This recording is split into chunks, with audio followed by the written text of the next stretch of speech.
ئایا داری سەبەحبەح یا چەتر ژەهراویە؟ دوای بڵاوبوونەوەی دەنگۆی مەترسی درەختی سەبەحبەح مەترسی لەسەر ژیانی مرۆڤ هەیە.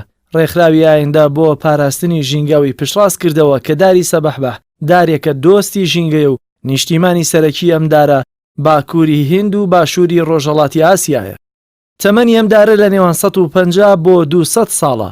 ئەم دارە لە هەموو جۆرە خاکێک سەوز دەبێت. تەنانەت لە خاکی لمیشدا توانای گەشەی هەیە. ڕێگی ئەم دارە زیاتر بە ئاسۆیی بڵاو دەبێتەوە و کەمتر بە ستونی دەچێتە قوڵایی خاکەوە. ڕێگەکەی بە 3 مەتر بڵاو دەبێتەوە، بۆیە وا باشترە لە کاتی چاندنی بە دووری 3 مەتر لەگەڵ دارێکی تر اینجا بچێنرێت.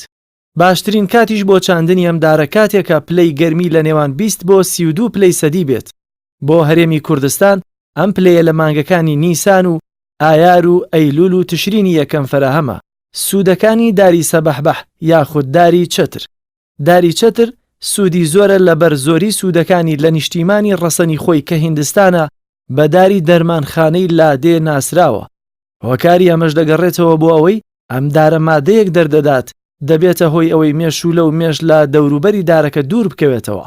واتە چاندنی ئەم دارە لە نزیک ماڵ و شوێنە گشتیەکان هۆکارێکە بۆ دوورخستنەوەی مێش و مێشولە و کەمکردنەوەی مەترسی توشبوون بە نەخۆشی مالاریا. هەروەها 1 دۆنم زەوی چێنرا و بەم دارە توانای نیشتاندنی 30 تەن لە تۆز و خۆڵی هەیە لە ساڵێکدا. سوودێکی تری ئەم دارە دەردانی مادەیەکی ترە کە دەبێتە هۆی لە ناوبردنی ڤایرۆسی هەوکردنی جگەر لە جۆری بی.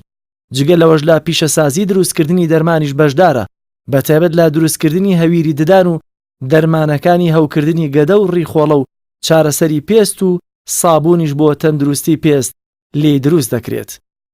سەبارەت بە ناوی دار، جگە لە ناوی زانستی دار هەر وڵاتێک ناوی تایبەتی بەم دارە هەیە. لە هیند پێی دەوترێت دەرمانخانەی لادێ، لە عێراق پێی دەوترێت سەبەحبەح، لە میسر پێی دەڵێن نیم، لە کوردستانیش بە چەتر ناسراوە.